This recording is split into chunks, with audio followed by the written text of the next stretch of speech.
What's up, y'all? We are back again with another episode of the Young and Dumb Show.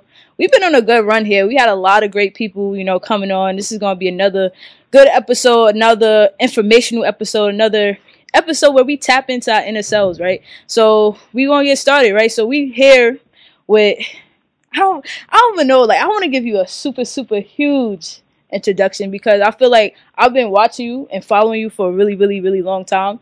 And I like to see how you've been growing. It's been so inspirational to me, right? And I just want to give you your flowers. This is the show where we give the flowers here, right? And we're here with Miss Knox, Miss Emerald City, Miss Miss everything, Miss Brooklyn, right? And I'll let you introduce yourself. My name is Emerald Knox. I'm the CEO of Knox Brand Media, which is a brand strategy company, and I'm also a photographer. So I help companies and brands with their photos and also their strategy of putting out that content. Yeah. All right, so we're going to really tap in with this episode because I have a lot of friends that do photography, videography, want to get into brand strategy, right? So really, give us the keys of first, tell us where you started and how people can level up within the business. So it's so interesting because I started off as a music video director back in the day when they had big budgets and people wanted to be big directors, and they were huge sets, and all of the things that you're doing now wasn't possible. Mm-hmm. So I started off as a treatment writer, and I would direct music videos, and then all of a sudden iPhones came out and cameras, everybody had access to a camera, and I kind of had to go back and figure out, okay, so now how do I exist in a space where everybody can create, mm-hmm. right? So I started off at a really good high. I had a huge success, moved to LA, worked on big sets, and then I had to kind of come home and reprogram and repivot myself. And I became a waitress, and I had to humble myself and figure out what else could I do with my talent in order to get it out, but then also to serve people. So it took me a few years in between that, from the success of I probably got super successful at 19 mm-hmm. until 23. And then I had to become a waitress at 24, and I had a baby. And then it took me probably until 30 to get out of my funk of oh, you made it and now you didn't. Now it's not going well. So then I turned 30 and I bought all this equipment and I invested all this stuff, and I didn't know how to do it because kids or just people in general had cameras and they were fire. They know how to edit. They know how to do everything. There's no team. There's no editor. There's no team of people working together. It's just every man for themselves. So I bought all this equipment and I still couldn't figure it out. So I was I'm just going to do strategy and administration, right? I'm going to focus on that. I'm not going to focus on my photography and my art. So I did that, and that's how I kind of started my marketing and helping people come up with ideas and giving away my ideas as opposed to using them myself. And then obviously the pandemic happened and I had all this equipment. It was should I sell it? And I'm no, let me try to use it. It's here. Mm. Let me see if I could use it. And then I've just been, as you can see on my journey, just been learning along the way and being super transparent about what I know and what I don't know. Because I come from an old school area where you didn't have to know these things. You just didn't have to know. So that's my journey in a nutshell. Okay. So we gonna break it down, right? So there's a lot of lessons in that right there. So when you said, okay, at around 19, right, everything took off for you, mm-hmm. right? And then things slow down. Do you mind sharing what slowed down, and what did you do during those times that you were tested in a way? Yeah, I mean, I moved to LA on a whim after having super success with a Brooklyn artist. What's some artists? You got to throw some names. Some names. We'll talk about that. Okay. But I had this opportunity of a lifetime that I didn't know.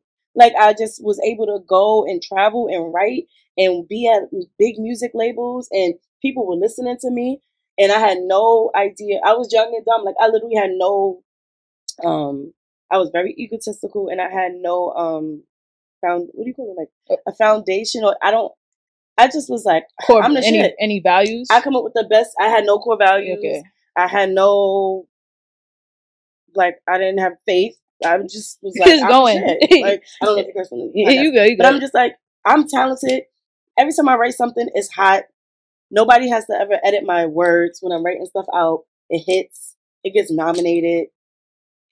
But I also was not knowing how to do paperwork, so I don't own anything. So I could tell you all these things, and I can have face value of people saying, "Yo, yeah, she did that," but I never got anything. Nothing in writing. Yeah, I don't own any equity in any of the things that I created because I didn't know. And I didn't have any, like, kind of like, what is that? I'm looking for a word. It's just like, I didn't have... Guidance? I was like shallow.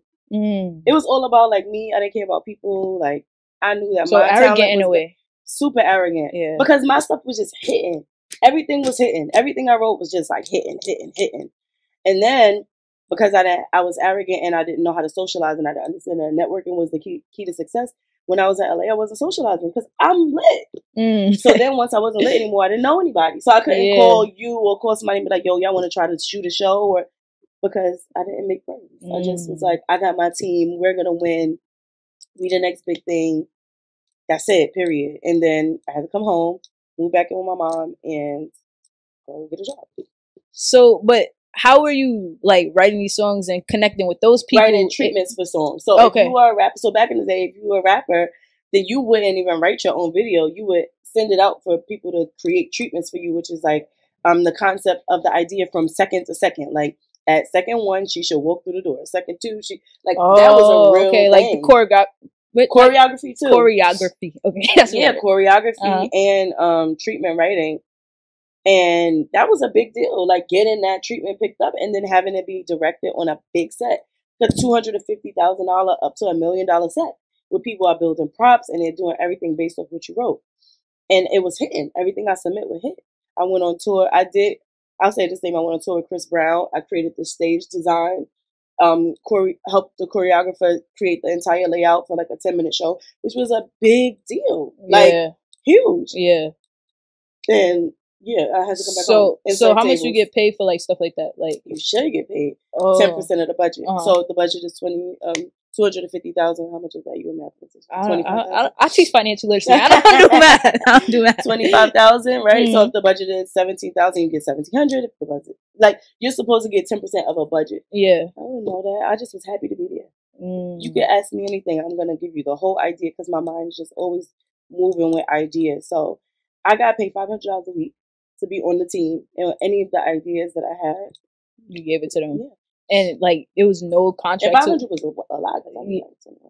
So it was no like contract to it. It was friendship. It was, yo, you would never have an opportunity like this because there's so many people ahead of you. So we kind of sneaking you in. Like, I would have to compete with Hype Williams. I don't know if you remember those names, but it's like music video directors that are like big deal, like Spike Lee. Like, I would have to compete with them. And the person who I was working with was just like, you don't gotta compete. I'm just gonna tell them I'm using you. So I kind of skipped the line, and that was the deal. Like, you just in the room. Like, you don't have to compete. You just got it. So if I knew how to use that situation, it would be lit. But I didn't. So what would you have done differently? Like, I would have demanded that I got paid, demanded my name would be on everything that I own, and just those things. Because sometimes opportunity does not pay the bills. It really doesn't. You know, especially if you're helping somebody do something, or it doesn't. Opportunity that's not documented doesn't pay the bills. Like, right? So if I sneak you into a party, then I don't introduce you to anybody. Did I help you? Or you just there getting free drinks? Like, what? Yeah. You know, like, if I sneak you in or I'm like letting you come in and I don't really hook you up and tap you in, did I give you an opportunity? Then other people will say, like, you should have just took the opportunity for yourself, right? So now if somebody invite me to any room, I decide what I want to do. But I guess differently, I probably would have just made more friends and connections. So how did you get out of that, like, arrogant space? Like, really serving tables in Soho. Wow. And serving the same people who I was just on the same level with. So maybe a year before that, I could go to Hot 97 and I would see the music director or see somebody and they would have to respect me because I was a treatment writer and I was with the artist. But now I'm just a server. Some people recognize me and some people didn't. I love when people didn't recognize me. But when people would recognize me, it would be like, what you doing here? Yeah. I'd be like, I work here. You need to get a margarita? Salt? No salt. Yeah. And it's like, oh. But sometimes I would hide if I saw somebody who I felt like, damn, I should not be working here. I hope they don't sit at my table. I hope they don't sit at my table. Sometimes they sit at my table. And I had to be like, hey, do you know how the music industry is? And it's just like, that humbled the fuck out of me. So I would cry. Like, it would be crazy. It was up and down because I chose to work in Soho because I knew I wanted to make money. Yeah. So I didn't want to work. My background is a servant. Like, that's how I started. I was working at Applebee's on Fulton Street, right? I knew I didn't want to go back to the hood to serve. Yeah. So I'm like, I'm going to go to the rich, fancy areas to serve, make more money. But then I started to see people who I was just on the level with them, having meetings with them. And then I had to serve them. Damn. So during those times, like, okay, so, but you made your way back up, right? So we're gonna still climbing. Yeah, and there's nothing wrong with that, right? Because we're all building, right? Mm-hmm. So I was sitting with Wall Street Travel, right, and I had said some type of comment where I was like, "Oh, when you were building, like, and like the past tense," and he was like, "Wait, don't ever get it wrong, right? I'm building." Yeah. Right. And that put a lot of things in perspective for me, because sometimes we look at people who may have more followers, may have more reach, may have, more influence, and think like they made it. Yeah, true. Right. Mm-hmm. And it's just like they're building just like us. You know what I'm saying? They're just building in a different area. You know what I'm saying? So it's nothing wrong with building. But how did you have that mindset to say, like, I still got another destination, or I'm still trying to get somewhere? Because a lot of people would have, had your nice run and would have stopped because now, like, that pride get to them, or, you know what I'm saying, like that ego. So how did you, like, still have that mindset? Well, I think what people wouldn't admit is that your dreams don't stop calling you, right? So if I'm serving, I'm at work with my coworkers coming up with show ideas, or being like, you saw that couple? That looks like a show. Or this feels like a music video. Or you see what just happened? So your dreams don't really leave you.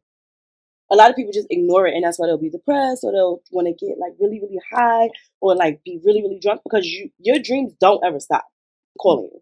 So I had to submit to my dream, and I had to humble myself and be like, oh shit, I do not know how to edit. To this day, I just don't like editing. I need an editor to be with me. But I had to like admit that and really figure out, like, how do I still have a place in this new world? Or I'm going to go crazy. Mm-hmm. Because I'm still going to be the person who pulls out my phone and is like, this feels like a movie. Or this feels like... So I'm either going to be that annoying friend who's always doing that, or I'm going to just try. Yeah. So I choose to try because I don't want to be crazy. That's a good way to put it, though. That's a good way to put it. Yeah. It doesn't stop. Yeah. So how long were you at the restaurant until you got long time? Like, one of my friends who I was doing content and strategy for, she had to convince me to like quit, because I never wanted to be in a position where I didn't have money again. So I would like serve at night, do strategy in the daytime, do stuff for people, but I never wanted to be like, yo, I don't have money. So I probably served from 25 to like 30 for like 5 years. And then my friend was like, yo, come on. Like, it was like a traumatic experience, though. Money. Yeah, it's still traumatic. Yeah. Like, that's why I hustle so hard. I don't have to take pictures the way I have to take them. But it's almost like service to me. I'm like, yo, you got to make sure that there's always another revenue stream coming in, because one might dry up, and it might be the biggest one and the best one that will sustain and everything. Yeah. Yeah. So it took me like 5 years to stop serving, but I'll always know I'll do it again if I have to. So you see me right at the restaurant. So now I want to talk about, like, your friend circle that you just mentioned, because a lot of times you have friends who may have experienced like a traumatic experience just like that, and they would have said like, nah, continue serving. You know what I'm saying? Like, not really telling you to like be free. Like, you deserve it. You know what I'm saying? So how important is that? Like, I'm not gonna lie, that was a new friend who didn't know me that well. Wow. So my friends are your friends. You have different sets of friends, right? So my friends that were my comfort zone was like, welcome back. Like, you served, that's fine. You made it that far. That was dope. Mm. And I came home and everybody was fine. And I could be at your birthday party and take your pictures for you and do your videos for you, and everybody was okay with that. Then I had new people that I met who was like, nah, the person I met was so lit. Like, why are you being like that? Like, you don't want to do something else? So those were like my newer friends that did that, because my family and my core friends that I grew up with were okay with what I did. They thought it was great. They still think I'm lit for it. Mm. They're like, that was it. So do you think that's healthy, though? So recently, and literally like this week, I just started posting about this. Yeah. Mm. I think that you need to have different sets of friends, and you can't be like not traumatizing your friends, but you can't be so mean to your friends if they just don't have the same goals as you. You have to be okay with, like, sometimes people just love you and they don't have any goals for you. Not necessarily for themselves, because they might have goals of just building a big family. Like, we don't all have the same goals, but that doesn't mean I'm not your friend. I feel like sometimes well, during this time of at least social media, it's like you need to be around the 5 people or 6 people who are gonna make you better. And it's like, yes, but make you better in what way, right? So I might need to be around somebody who's financially lit. They know what they're doing, and then somebody who has a good faith and they believe in God. They might not have a lot of money, but they're gonna keep me sane in certain ways. Somebody who has a healthy family and husband and wife, like they have good family values, but they might not be a music video director. So I think we need to decide who's the sum of our 5 to 6 parts and have those people around us versus being like, I need to be with the success, because let me tell you something. Success is lonely on Thanksgiving when you don't have, when Wall Street Trap is going to his family, Keanu Watts is going to her family, Spike is going to his family, and you're like, I don't got no friends. I don't got no friends. You know, like that's not cool. Yeah, I mean, see, what I like about the show is like I get different advice from different people and different type of knowledge. Because personally, right where I'm at right now, right, I'm 19, and I feel like it's a lot of different type of people around me, and it's in like that age where it's a weird type of age, right? You got some people who like leeches, then you got some people who just like, they love you, like those type of people who love you, but they don't necessarily know what's best for you. You know what I'm saying? So it's just like, let's say, prime example, somebody is like a family member, right? And they love me, they want what's best for me, but our goals don't align, right? Like, how do I set boundaries in that relationship? Because it still needs to be some type of boundaries because we don't have the same goals. Yeah, so you just set the boundaries and then you know exactly how you want to deal with them. But I don't advise that you completely cut them off unless they're distracted and they're really just mean, right? So if you have family members that are just like bringing you down or telling you that your dreams are not real or things like that, then yeah, you need to create hard boundaries with those people. But if it's somebody who just doesn't have any input, they're just like, oh, that's nice. Okay. You want to play stage? It's like you can't be mad at them. And what I found in myself was I'm like, but you don't want to, I want you to be my set designer and you're going to be the stylist because you dress nice. And they're like, oh, I don't want to. They don't want to do it. And I'm like, nobody wants to do anything. Y'all don't want to do anything. And it's like, those are your dreams. Like, you can't make me do that. So I feel like you need to understand if it's really, really bothering you.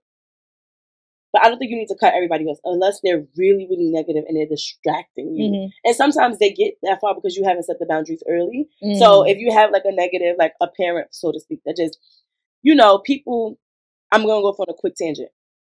People usually talk to you at the point where they had the most control over you, right? So like if it's a parent who just wants you to listen to them and they want to remind you that they're the parent, but you never kind of set the boundaries younger.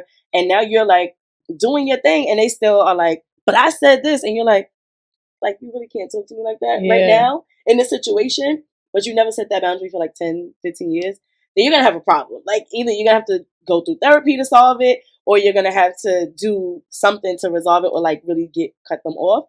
But people only hold you to what they remember you as, like, You get what I'm saying? Yeah. I like literally, I'll take for example right now with me and you. I cannot understand that you're not my friend's child. I'm like, whatever. Even though you're like a big deal, you're doing your thing, you're everywhere, and I'm like, that's not being whatever. But it's like that's what I remember, and that's where I'm holding you. It would take me sitting with you on the couch and be like, oh wow, okay. But it's like I have to go through an experience with you in order for that to happen. You wouldn't be able to blame me if I'm just being like, hey, how you doing? How's your mom? And never really asking you, because that's what I remember, and that's our memory. That's where I hold you. That's a fact. So we have to create new experiences with people, I think. But then sometimes you gotta cut people off. But not because they don't have dreams. I get what you're trying to say. I never really thought about it like that though. I always had it in my mind like, all right, this person don't align with my goals. I may have to, distance myself. Because what if you just want to chill and have a drink? But sometimes you don't want your friend with goals because they're gonna be making you more anxious and more like, oh my God, I'm not doing enough. What if you just want to chill? That's true. Recently I used to be the friends that people used to call when they want to go out. Now I'm the friend that's like, Aaliyah, I got a business idea. They don't call me out no more, which is fine. But because it's just you probably just talk a little bit too much because you're focused on that, which is fine for now. But you're gonna need somebody to just who don't care about your business, especially as you get more lit and everybody's like, can I be on your podcast? Can you? And you're gonna be like, damn, y'all only want me for that? Like, nobody want to just, it's my birthday. Like, Yeah. Y'all not posting me for my birthday or like not throwing me a surprise party. Because the people who just need you for what they need you for are not going to remember the things that you like, that you need for your soul. So you probably just have to figure out, if you're on this grind, you probably just got to tell your friends, like, yo, I'm on a crazy grind right now. Like, I'm just trying to level up for us. Like, I want to figure out what's going on. Like, if you want to help me, you can help me. But like, doesn't it feel kind of crazy if there's a party and they don't invite you and then you like, I'm kind of free right now. Like, if they would have told me, I would have went.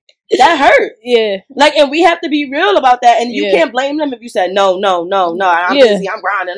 They're like, and then if you say, why you invite me? They're like, you grinding. Yeah. And you're like, checkmate. That's a fact. That's a fact. Right? Like, it's like. That's a fact. That's a fact. Yeah. So when you were grinding, did you have like a balance, or you was like, you know, I'm lit these hours and I'm grinding these hours? Or was it like, I lost my balance, but I used to. Mm-hmm. Yeah, I lost my balance along the way because I'm like, ugh. You know, I really did want to be in a friendship circle where everybody was doing mad different businesses, but everybody's not like that. And then I tried to turn my friends into my business partners, and I got like, they don't want to do that. Like, I would even turn like going out to dinner, like, oh, this is a podcast now. It's like, can we just eat? Like, this is not a podcast. Like, you know, so it's like, I'm working my way back from that. Of just having people that's like, yo, how you doing? Like, what's up with you? They might tell you a long story that you're like, they stuck. Or they might tell you something. They're talking to you, venting about something that you probably just like, man, you still care about that? Yeah. But it's like, just, you got to decide who you just going to be like, I'm just listening. Like, you really do. It's really a crazy thing to think about, but it's like, some people are stuck in certain areas, and by you listening, they might grow a little bit, or they might be like, you need help? You want me to come set up the light? Like, if you just listen to them too. So I'm still trying to figure that out and figure my way back to figuring out, like, who am I as a friend, right? Mm-hmm. Because it's not just about how you not this to me or you not leveled up. It's like, okay, so who are you as a friend? Because you want to be you want to get into the social circle where you not lit. Yeah. So you want to hang out, since we talking about financial literacy, you want to hang out with Rashad and Troy, but you ain't got your shit together. Mm-hmm.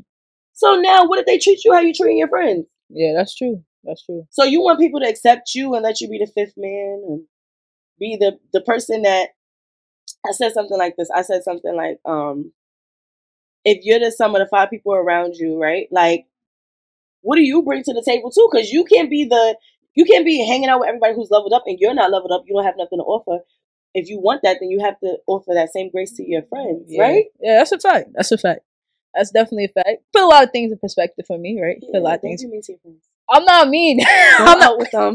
I'm not. Tell them to come here and y'all go downstairs and grab some food. Nah, for real. I'm not mean. It's just like sometimes I feel like they don't get it. Like it could be like, you know, as an entrepreneur, you could be having one of those days where you having like an entrepreneur day. Not the day where everything is going well. The day when it's like an entrepreneur day is you getting punched in the face every 2 seconds. And then your friend hits you up like, hey, there's a party tonight. I'm not worried about the party tonight. I'm trying to figure out how I'm gonna do this. You know what I'm saying? So it just be like situations like that. And it's just. So what would you want your friends to do with you? What do you mean? How could they be a better friend to you? Do you know?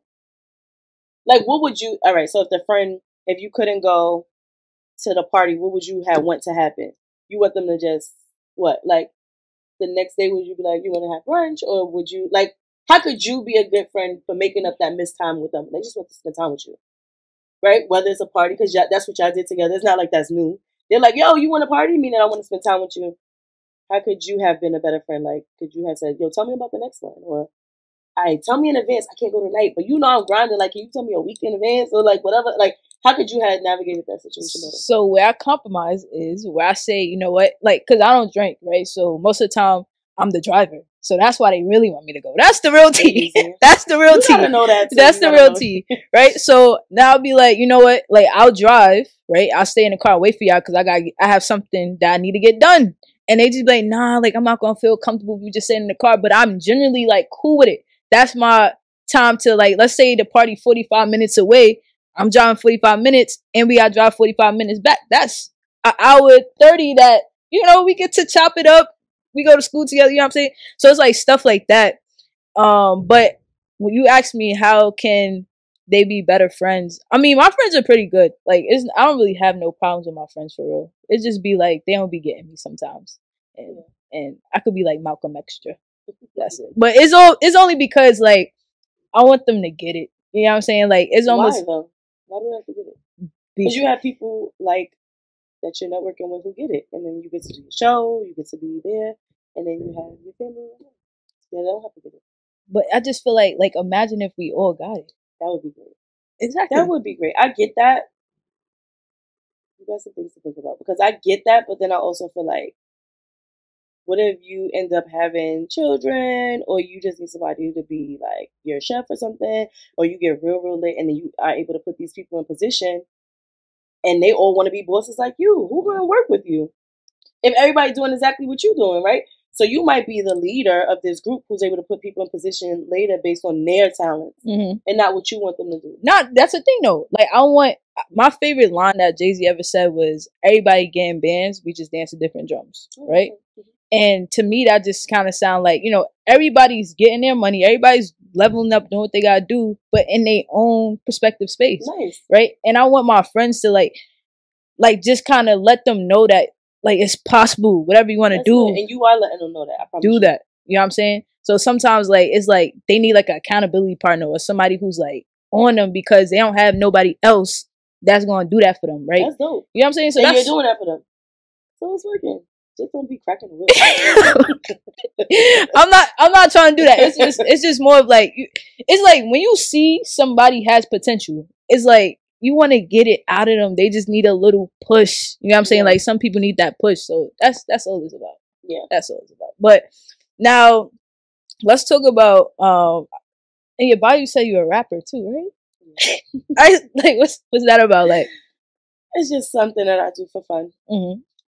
I live and I see everything as a music video my whole life. I see things in music. I see everything as a song lyric. So I just play around with that. But I put out one song a year for my birthday. When's your birthday? December 28th. Oh, word? Okay. I'm late too, November 15th. So we in late. We in late. Yeah. Yeah, I rap. But I was around hip hop. I love hip hop. I think it's so amazing. I think it's our culture.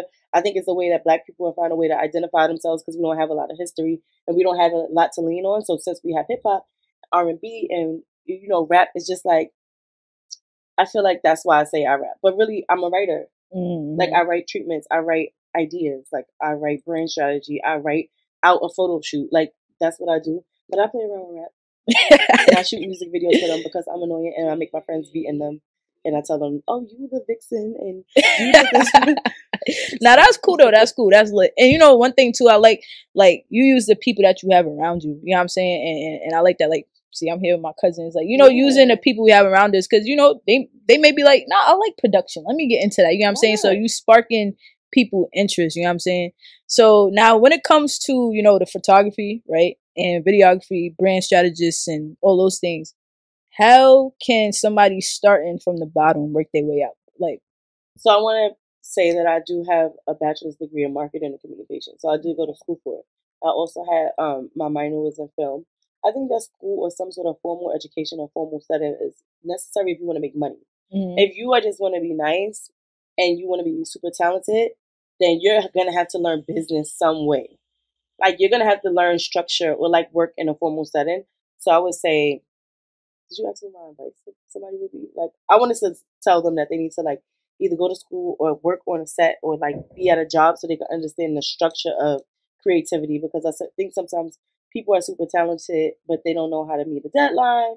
And that's why they're not like little booked. Things. Yeah. Be like, yo, I'm so fire. Like, I'm so nice. And they don't really get booked or they don't get repeat clients because they don't understand marketing. They don't understand operations and administration.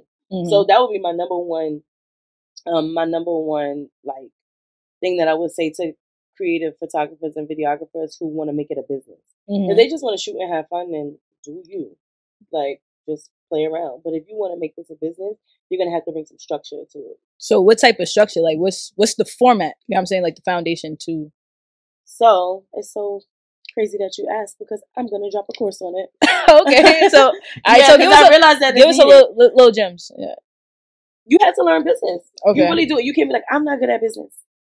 That's what creatives love to say. I'm not good at business. I don't care about numbers. I just want to create. It's like, okay, when you get hustled by the people who care about business, then you want to cry. Like those old school rappers and old school creators are like, oh, they took all my masters. Of course they did. Like, you wasn't going to take it. Mm-hmm. You have to learn. You have to use both sides of your brain.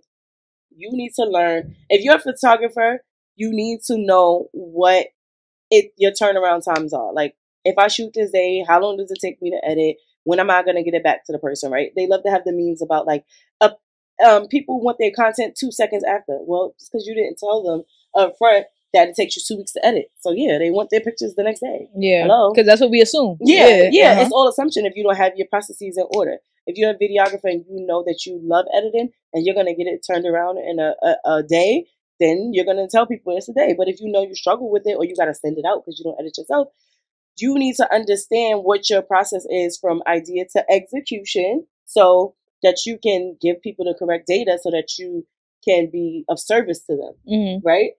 So you need to know how long it takes for your talent to be accepted and to be to come to fruition.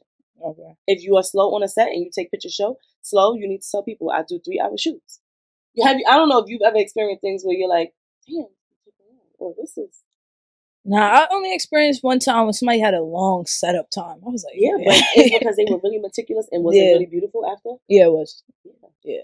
So you gotta, but it's just if they would have told you up front, like, hey, come 2 hours after, it takes me a while to set up. I'm just gonna bring you into the frame. Like, they need to understand the process of how it takes how long does it take for them to get their ideas out into the world, and then put it into a business process and stick to it. Mm-hmm. That's what I would recommend. Like, you are talented, but when it becomes a business, it becomes a job, right? Mm-hmm. So it's like, you might love to edit one picture, but what if you get booked for 30 pictures? Yeah. Then it's like work. So understand your process, write it down. Okay, I realize that I don't like to edit at night. So if I do a shoot at night, I'm never going to edit it to the next morning. Or you got to understand your process of creativity for sure. Like, if you don't, people are going to say you're bad when you're good. Or they're going to go on Instagram and be like, oh, it took forever to get my pictures. Or they're cool, but they just don't have a personality. Or they get standoffish. It took a long time to set up. I didn't know.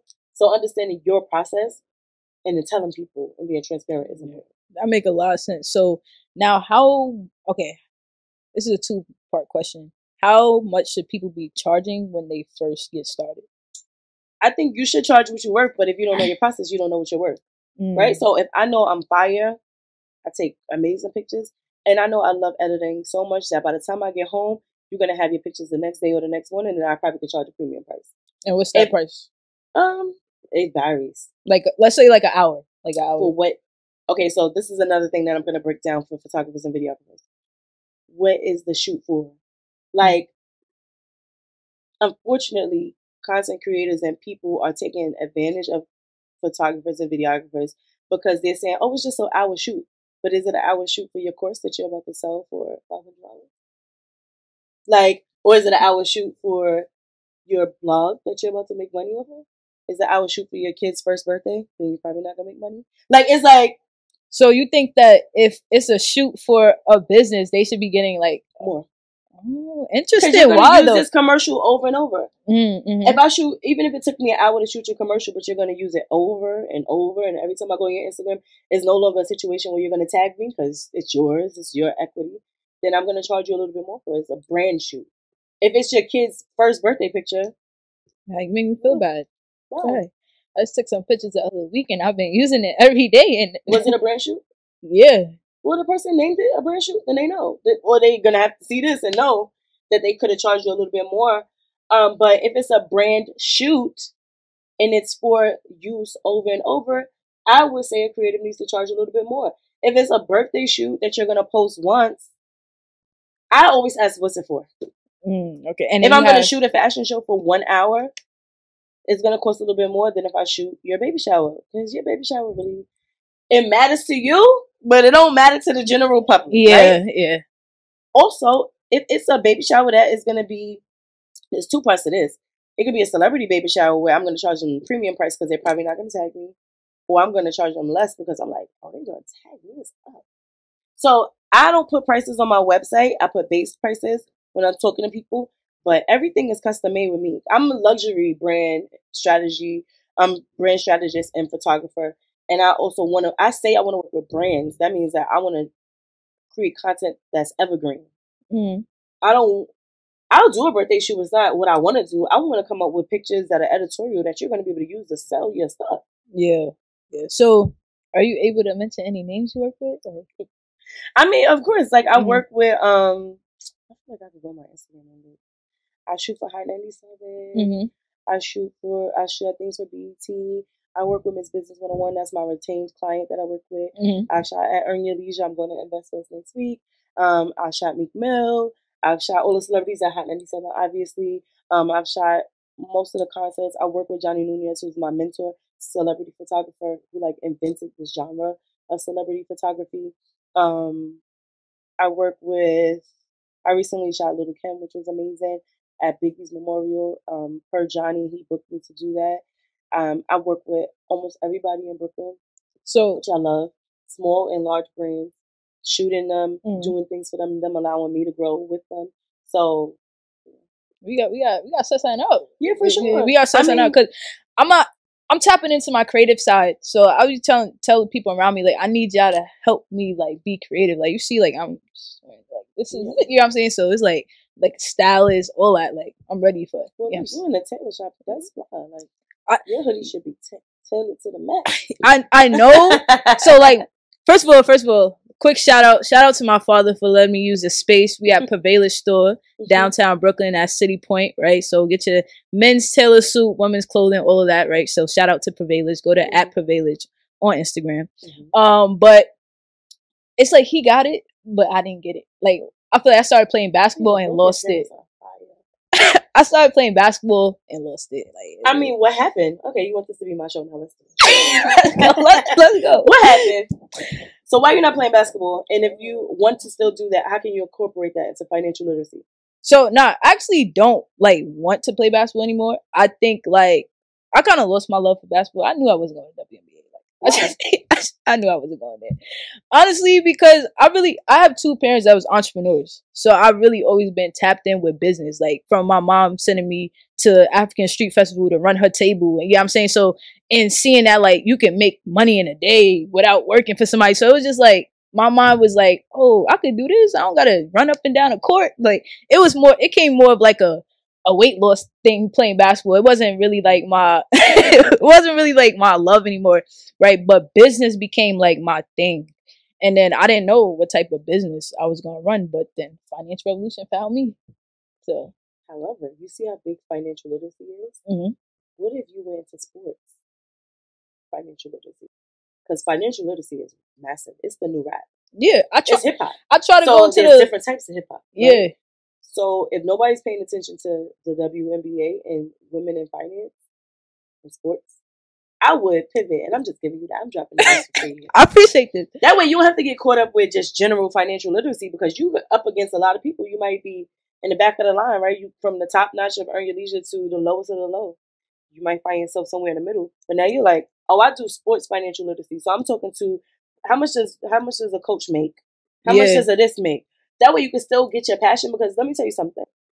If you're not doing what you're passionate about, if you're doing people say profits over passion, I say passion over profit, right? In the sense of like, the profit will come. However much money you need will come to you. I really truly believe it. However much money you feel like you need, it'll be there. So if you think you need $1 million, you will get it. If you think you only need like 200K, 100K, 300K, you will get it. I promise you. Like, people will be like, I want to be a millionaire. But they don't even know why they want the money or what they need it for. So it don't really be coming to them. They just be saying it. Yeah. People who want $1 million, you always see that they get it. Yeah, that's a fact. Because they need it for something. I say all that to say is, if your passion is in sports, even in a little way, then I would say niche it out to sports finance. What is that? I don't even know what that is. Is it sports finance? So actually, I can tell you. So I got a little cousin. I'm gonna tell him right now, but he going to the NBA. I don't care what nobody say. couple of years you're gonna be in the NBA, right? And so we're gonna like work something out where like he's like not a brand ambassador for Financial Revolution, but he's mixing like his sports and his influence with financial literacy to create like I'm really a strategist. I don't mean to cut you off. Yeah. But look at what you do. You might not even want to post this. You can post it later after you get your money. How many times do they say that like that sports people lose all their money? Yeah. And because they don't have somebody. Yep. So you're gonna do that? Yeah, so I've been trying to get into labels because I also want to do it for rappers as well, like young rappers, like all the inner city people who get into these places where they're getting a lot of money at once but don't understand the deal, don't understand financial literacy, don't understand none of that, get into those spaces to teach them. Now, the problem I was running into is that it doesn't help the label. It doesn't help the basketball team, right? So they try to like, cut you off there. So I got to like kind of get the basketball player. You want to do content production? Do you want to just be a general person who speaks on this, or you actually want to have a service that helps people do the things? All of it, yeah. Okay, so they're gonna hire you direct. So, all right, for example, right? They'll hire you directly. Yeah. So, for example, right. So I'm in college right now. So after college, I was gonna go to law school to get my business law to like actually be official in that, so I can do contracts and learn like the business side of it, right? But in terms of right now, right, so like let's say I try to approach like Epic Records, right, and I'm saying like, yo, y'all taking these young kids, right, and giving them. Yeah, don't do that. They don't want you to do that. Approach the artist.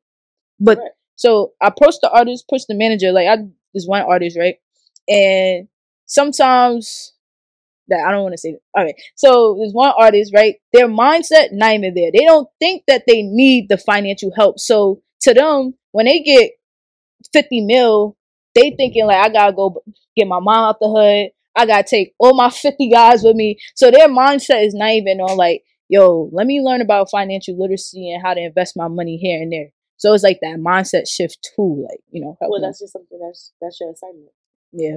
So you have to create the content. So I like that. I love that for you. Because then you're going to be able to attract a whole different genre. Like, I know you're kind of all over with talking to everybody who you can, which is amazing for the young and dumb version of your podcast. But then when you start to get into sports, you will be, nobody's doing this, right? So you're like having, I don't know sports people. Steph Curry. Whatever. Yeah, I get You're able to talk to them about like, okay, how you spent that first meal? Did you make the investments? Yeah. Or you're able to go on and create content that's like, LeBron is a billionaire. What does that mean? Yep. From a sports perspective. Exactly. I'm breaking it down. But you have to constantly put that footage out there so then the basketball players will find you. Like, I'm binge watching Aaliyah and it's like, oh. Like, that's what Earn Your Leisure is doing. It's not cool for financial literacy. They made it. Like, they just kept talking. Yeah. They just kept talking. Kept talking, right? Then somebody picked it up. Now it's cool as hell. So, I think you should stick with sport. That would be so fire. You can help all these young people just navigate their contracts, make their investments. Oh, you want to be a basketball player? That does not mean that you have to be the investor. Let me help you invest so you can work on your craft. Because I feel like also now everybody thinks they have to be in the business of doing the investing themselves too, which I think is a huge mistake. In the sense of they should know what the process is, but everybody has their talents. That's right? a fact. So. The lines are getting blurred now, but they'll go back into the niches. But you could dominate sports because I feel like because I'm in financial literacy now, I don't hear sport. So do I? No. So for Earn Your Leisure has a lot of sports people come on all the time. But it's a general combo, right? But the thing is, when I first started actually, like, my content actually started growing and like people started following and tapping in was when I was releasing, like, for example, I did a video on LeBron when he became a billionaire like a month ago, 2 months ago, right? I did a video. I was like, yo, LeBron James just became a billionaire, but he didn't become a billionaire by being on the court. He became a billionaire by all the investments he had off the court, and I broke it down. So people love that. Or for example, I took like Nas, right? And how Nas invested in Ring and stuff like that. So getting like these people who we only see for their influence or as an athlete or as an entertainer and breaking down like what they're doing outside of that and how they're like regular people because what they're doing is using their paycheck to invest in things. That's all that's happening. I love it. So yeah, trying eventually you probably could just so you could skip the line. I'm always like, let's skip the line. Word, let's get it. If you just took to sports or you even just took to women in sports. Or like figure out how to skip so that you could get that influence that you need to really make the impact that you need. Yeah. Everybody's talking, so we're all talking about the same thing, and it's too wide, then people will put you behind somebody who's like a generalist. Yeah. So I feel like, think about how you could exploit sports, or you could bring up these old stories of people who are broke now, and you're like, this is where I see it could have went wrong, or they could have invested in this, or all the deals that used to happen that didn't really happen no more, but they're gonna come back, like ad deals where somebody was like a sports person and they got a Pepsi deal. Yeah. But what is that? What does a deal look like as a creator in sports? Yeah. That's good. Yeah. That'd be great for you. Definitely. You know, it's crazy because I was just thinking to myself earlier this week. I'm like, should I still go to law school right after school? Yeah, but I think you should. But so, you can't do sports law. No, or, I was 3 different ones I was thinking, right? So business, so like corporate law, entertainment, and also the sports one, and then also personal injury was an option, but that wasn't. You want to just have your money. Yeah, like personal. Yeah, personal I injury. Get that. You gotta personal have your injury. Yeah, personal injury is like one of those type of law fields where like the first 2 years, first 2-3 years, you work really hard, and after that, like the business is kind of on autopilot. You know what I'm saying? But that doesn't that work with sports? I never really did like full on research to know, you know what I'm saying? Because people always get hurt and then losing everything. Yeah. But I really, so like, I don't know. I just, like, I just want to help, you know what I'm saying? And I want to help people who just like me. And I feel like I was very fortunate to have 2 parents that are entrepreneurs, but the average person doesn't have that, you know what I'm saying? So like, you're a second generation entrepreneur. Yeah. So I tell my client that all the time. I'm like, your hustle is different because you're a second generation entrepreneur. So your parents already did the first hustle phase. So now you're on a growth phase. So a lot of times when people building from the bottom, they do a little bit things in a more desperate way. When you're second generation, you a little bit more elegant or a little bit more snobby and picky. You're like, I'm not doing that. I'm doing this. I'm not doing that. Yeah. So this is going to be good for you. I think you should just explore it deeply and figure out how you can help a certain group of people. That's what's more needed than helping everybody. Yeah, that's true. Wow, this. Thank you. I appreciate you. That's what I do, Brad. Yeah, I appreciate you. And that's why I'm annoying to my friends, because I'll be like, oh my God, I think you can do this. Yeah. So have you ever had a time where it's like you had so many ideas for one person and like figuring out, okay, what's that one thing you want to get them to really like double down on? Like, how do you? Yeah, I'm getting through that now. I'm a work in progress. You're going to have to bring me back on the show. Because sometimes it could be so overwhelming and the ideas could get tacky because there's so much stuff going on in my head.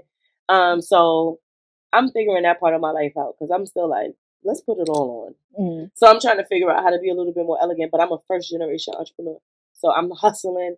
I'm like, let's do it. Like, for full transparency, I work with financial literacy. I work in a nightclub and take pictures. I work baby showers. I do everything because I'm still hustling. I might be able to get real picky soon, but it's like whatever is coming in. So I'm still full of ideas and still trying to figure that out. I'm not gonna lie to you. So when do you know, like, this is when I'm gonna stop being picky? Like, I mean, I'm gonna start being picky. I mean, and I'm like, getting there right now because I'm getting tired. And if you are not doing things with like zeal, I think you shouldn't do them. Like, if you're not going to somebody's big day, their birthday party, and you got an attitude. Have you ever had a photographer that was like mad? Probably not. No. But can you imagine, like, it's your big day and then people are like not happy, or they're like, I don't ever want to do that to anybody. So that's why I'm starting to be like, okay, where do I feel real happy when I'm doing my stuff? Because ultimately I'm of service, so I need to be able to provide an experience for people. So I'm navigating that. I have to figure it out. But what I did kind of settle on is brands. I love brands. So when people are like, I'm using these pictures to sell something, that gets me more going than people using pictures just to take pictures of themselves. Yeah. Which is also needed. But sometimes people just want to take a cute picture, right? Yeah. It's like not about anything. And that's still good. That's fashion photography. That's lifestyle photography. But I think I am good at brand photography. And I'm like, how do you want to sell this? What your facial expression that's going to make people want to buy something? That's what I like. And that's where I don't get nervous, and I don't get that I'm like more confident in situations, because at a beauty shoot that's all about beauty and all about like skin and retouching, I don't have confidence. Because I'm like, I don't know if my lens is sharp enough. If it's just for beauty. Now, if she like, we got to sell the lashes, then I'm like, all right, cool. I know I'm focused on lashes. I know, all right, I need to take a picture of the box. I need to do. So I kind of feel like creatives also need to niche. Everybody needs to start niching out. We are point blank period. Yeah. But I am in the middle of my niching out. So I still have mad ideas. I have a whole bunch of stuff I want to do. Yeah. So, I want to ask you this now. How do you get your foot in the door, right? Is it networking? It's all about who you know. Don't ever let nobody lie to you. There's so many people people hate when I say this, but there's people who way more fire than me. And they're socially awkward. They don't got nobody to vouch for them. You could be awkward, but if you got somebody who's your advocate, then that's okay too. But it's really about who you know and who people feel comfortable with. So I get to do these private, exclusive experiences because people like me. Yeah, that's a good way to put it. Yeah, because in this day and age, everybody is kind of talented. Yeah, that's a fact. It's not like it's easy to get information now. It's easy to get information, and everybody can level up themselves with self-education. Whereas back in the day, it would be like back in the day, it was all about who you know. Oh, I know the person at the label, so I'm shooting Jay-Z. And then once I shoot him, that's it. They're going to keep calling me. And I'm the person who's shooting him. It's still like that. But sometimes since people have access to other people, they'll go with the cheaper option, right? Because I'm a little expensive. So if they need somebody cheaper, they'll do it. But for the most part, people like me. So I get booked because I effectively network. Do you ever lower your prices for like a high-end person? Yeah, I'll do stuff for free. Yeah. I'll do stuff for free all the time, especially if I need that experience. Yeah. People are crazy. If you need the experience, like if you're a traveling photographer but nobody never flew you out, how you charging what the person who gets flown out all the time charges? They could just hire that person. Yeah, that's a fact. You know? So it's like, if you need the experience, then they're paying you with the experience. If you don't need the experience, you did 100,000 travel shoots, 100,000 weddings, charge your rate. All right, so I recently just saw that you bought like some new camera stuff, right? So as you leveling up, like, what equipment should you be adding to your? It's so expensive, but you should be having prime lenses. You should be having prime camera bodies if you want to charge a certain price. You should be able to. There's more equipment that I need. So I shoot now handheld, but I need to shoot with a gimbal, right? Like I need to really shoot with a gimbal and learn how to do that. So I invested in a gimbal, which is the basics for people, but it really wasn't for me. I'm like, I got my tripod on my hand, I'm fine. No, I needed a gimbal. I invested in a 70 to 200 millimeter lens because I shoot concerts. And when you're really close on the stage, you're underneath the artist, they don't look as good as if you're far back and you're able to shoot them on the stage. So I invested in a longer lens. I'm about to invest in a new camera body. I'm about to switch from Sony to Canon, but it's all about preference.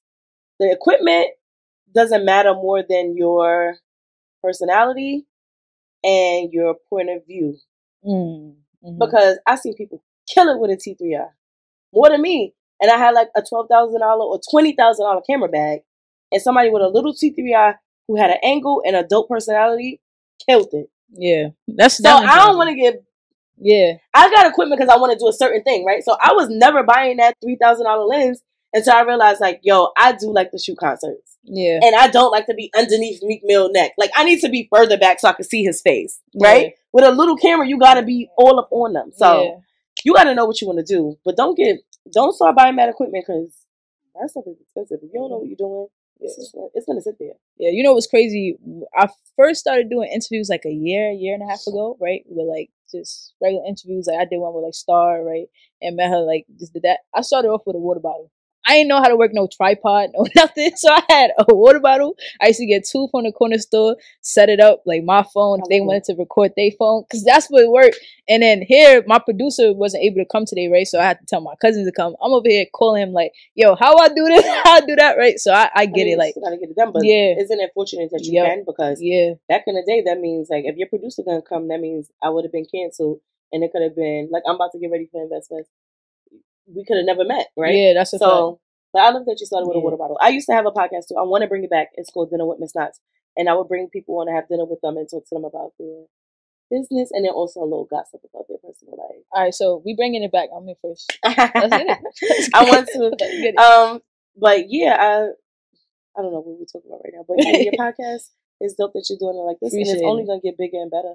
But I love that it's inside a store and you have like a consistent set. Because I'm not gonna lie, I ain't know what I was doing. I really did this for Obi.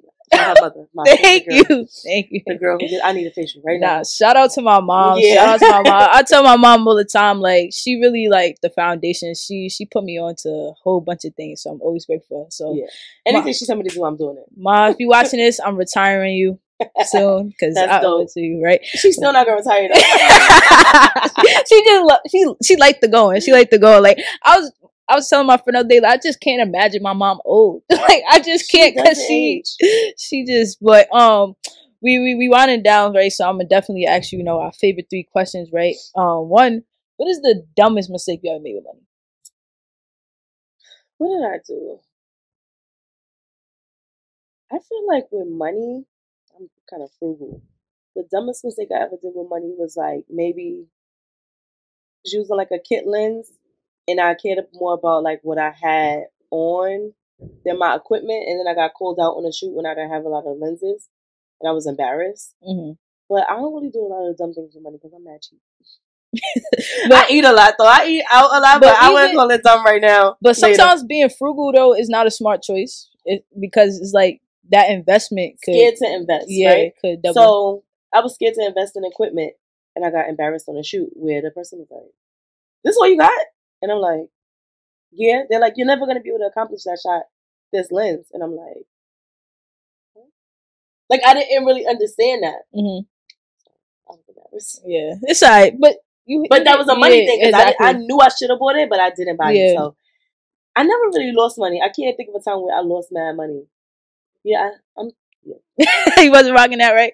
All right, so now, what is one financial lyric? Like what it could be about mindset or rap lyric, my bad, about financial literacy, money, entrepreneurship, business, whatever you want it. My favorite entrepreneur song is, of course, Jay-Z is like the financial literacy GOAT. Like when you think about his lyrics, it's all about like how to level up and get bread. I have one like financial freedom, my only hope is dope. Like I love that line and empowers me. But the song, the story of OJ. I knew he was gonna say that. I knew he was gonna say that. Sometimes I just listen to the instrumental and think. Yes, it's such a good song. It's such a good song. Like, he ate that up. He ate that up. And I'm just thinking about, okay, I need to do this. I need to really think. So I would say that when I need to get hyped about money and I need to be like, all right, just do it. I listen to the story of OJ. Yeah. Light, dark. Such a good song. Such a good song. Yes.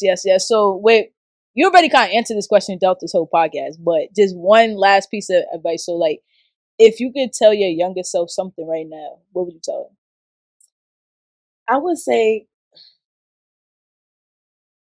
you could do it, because a lot of doubt came from my ego and me like you could do it, but not like that.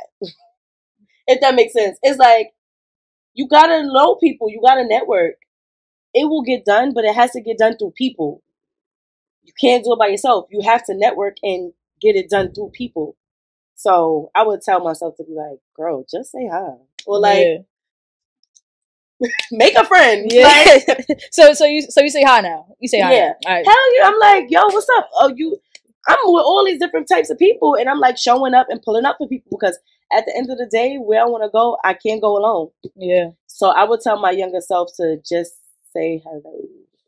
That's a great lesson, because a lot of times we from Brooklyn, and Brooklyn people real, especially in LA. Yeah, Brooklyn people mad, like we just arrogant. Yeah, we just like, I'm not talking to you.